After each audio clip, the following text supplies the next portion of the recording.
তিন ব্যক্তির দোয়া কখনোই ব্যর্থ হয় না।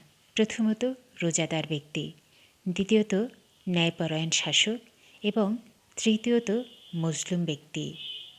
এই তিন ব্যক্তির দোয়া আল্লাহ সুবহানাহু তাআলার কাছে মেঘের স্তর ভেদ করে তার দরবারে পৌঁছে যায় এবং আকাশের দরজাগুলো সর্বদাই তাদের জন্য উন্মুক্ত থাকে। সুবহানাল্লাহ। চলছে ষষ্ঠ রমাদান, পালন করছি আলহামদুলিল্লাহ। কিন্তু এই সময় নিয়ম করে গাছপালার যত্নও নিতে হবে।